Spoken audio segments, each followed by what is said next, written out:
dilakukan sebagai manusia. Karena nggak mempercaya adanya, jangan masalah itu. Tentang yang kiamat saja banyak orang yang nggak percaya, sehingga kezaliman tetap jalan.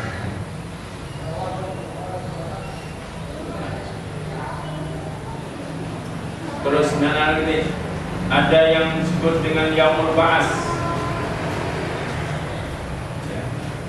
Yaumul Ba'ats itu hari berbangkitnya manusia dari alam kubur. Jadi semua orang yang telah mati sebelum Yaumul Qiyamah itu akan dibangkitkan kembali oleh Allah Subhanahu wa taala. Sejak zamannya Nabi Adam sampai manusia terakhir menjelang kiamat. Yaumul Ba'ats. Ada lagi Yaumul Hasyr. Yaumul Hasyr itu disebut juga Yaumul Mahsyar. Hari berkumpulnya manusia di padang mahsyar. Ya. Untuk apa? Untuk menerima catatan amal. Amal kebaikan maupun amal kejahatan, kezaliman, semuanya itu akan menerima. Ya. Setelah menerima amal, diperhitungkan Yaumul Hisab, memasuki Yaumul Hisab. Ada lagi ditimbang antara amal kebaikan dengan amal kejahatan, ditimbang oleh Allah Subhanahu wa taala. Ketika berat amal kebaikannya, maka kita akan menjadi manusia yang beruntung. Dan sebaliknya, ketika kita ditimbang ternyata amal kejahatan yang lebih berat dari amal kebaikannya, ya kita akan menjadi orang yang sesat. Penimbangan amal. Kemudian ada telaga. Telaga ini adalah berada di bawah jembatan Shiratal Mustaqim. Ya. Jadi ketika manusia melewati jembatan Shiratal Mustaqim, itu di bawah jembatan ini ada telaga. Ya.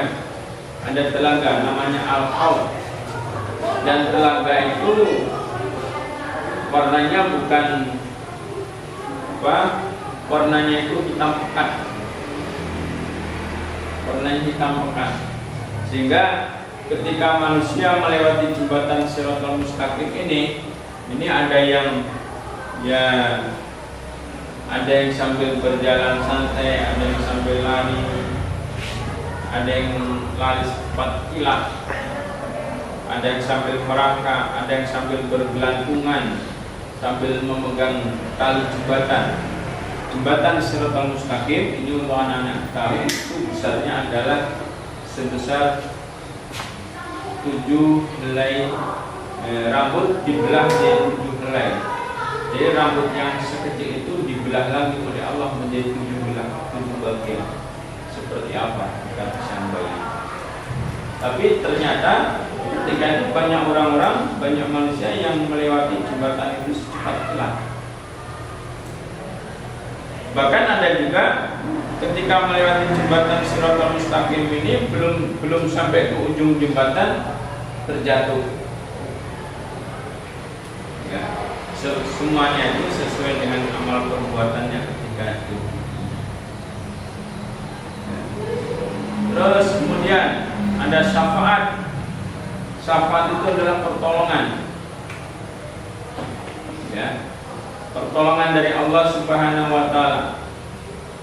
Jadi yang bisa memberi syafaat itu hanya Allah, bukan Nabi, bukan Muhammad. Tidak Allah yang bisa memberi syafaat. Ada surga dan neraka. Surga tempatnya jelas, dan neraka untuk siapanya jelas. Ya. Surga itu untuk orang-orang yang amal kebaikannya, amal solehnya bagus, amal ibadahnya bagus, orang yang beriman dan bertakwa kepada Allah. Neraka diperuntukkan yang jelas, peruntukannya jelas. Jadi surga dan neraka itu adalah merupakan pilihan. Kalau kita ingin masuk surga, tentunya kita harus menjadi orang yang bertakwa, melaksanakan perintahnya, menjalankan perintahnya.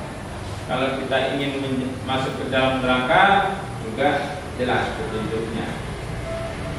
Kita melaksanakan semua yang dilarang. Ya, itu merupakan pilihan. Hidup ini juga pilihan. Kita ingin bahagia, kita ingin sengsara, itu tergantung dari kita sendiri. Ya. Dan apa yang Allah sediakan untuk penghuni surga dan neraka itu sudah jelas. Terus kapan waktunya hari kiamat itu tiba, tidak ada satupun manusia yang tahu. Itu merupakan rahasia Allah. Jangankan masalah kiamat, yang ada dalam diri manusia saja banyak yang tidak tahu. Yang ada dalam diri kita aja kita nggak tahu. Banyak yang tidak tahu. Contohnya roh itu manusia kan, masing-masing manusia kan ada rohnya. Kalau nggak ada rohnya itu bukan manusia. Apa? Kalau manusia itu nggak ada rohnya, bukan manusia lagi namanya. Apa namanya? Mayat, jenazah. Ya, karena nggak ada rohnya. Tapi adakah yang tahu seperti apa bentuk roh? Ya, enggak kan? Ada yang tahu? Arjun tahu bentuk roh? Gak ada yang tahu bentuk roh itu seperti apa. Jadi makanya kita nggak perlu bertanya-tanya masalah kiamat, masalah kematian. Kematian juga. Kematian itu akan menimpa setiap diri manusia. Tapi kapan waktunya kita nggak tahu. Ya. Jadi ini barangkali yang perlu sampaikan yang di awal. Mungkin selanjutnya ada yang bertanya masalah beriman kepada hari akhir. Silakan ya. Bagaimana untuk mengetahui kalau yaumul kiamah itu bisa terjadi? Ulangi. Bagaimana untuk mengetahui kalau yaumul kiamah itu bisa terjadi? Ada yang bisa menjawab? Silakan. Yaumul kiamah itu bisa terjadi melalui tanda-tanda yang sudah dapat kita rasakan dan diketahui pada saat ini. Contohnya sering terjadi bencana alam, gempa bumi, gunung meletus, banjir, dan banyak segala bentuk kemaksiatan di muka bumi. Iya, yang benar. Jadi karena dari segi waktu kita manusia tidak ada yang tahu. Jadi kita bisa mengetahui datangnya kiamat itu melalui tanda-tandanya. Tanda-tanda. Jadi tanda-tanda itu ada tanda-tanda yang kecil, ada tanda-tanda yang besar. Ya.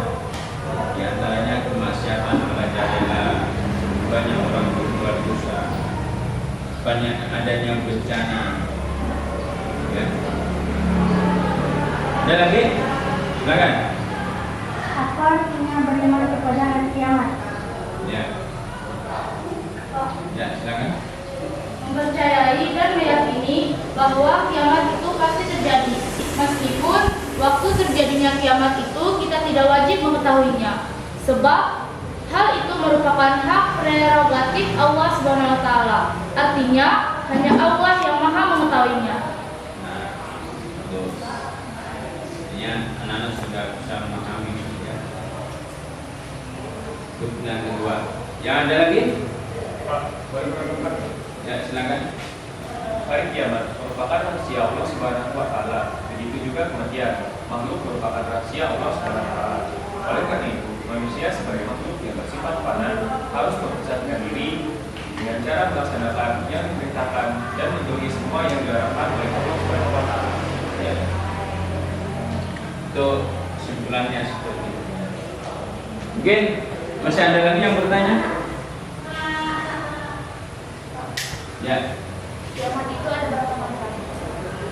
Ya, silakan kita menjawab. Kiamat itu terbagi menjadi dua, yaitu kiamat segera dan kiamat kubra. Kiamat segera adalah kiamat kecil, yaitu berakhirnya kehidupan semua makhluk yang bernyawa dan skala kecil. Contohnya kematian. Setiap manusia pasti akan mengalami kematian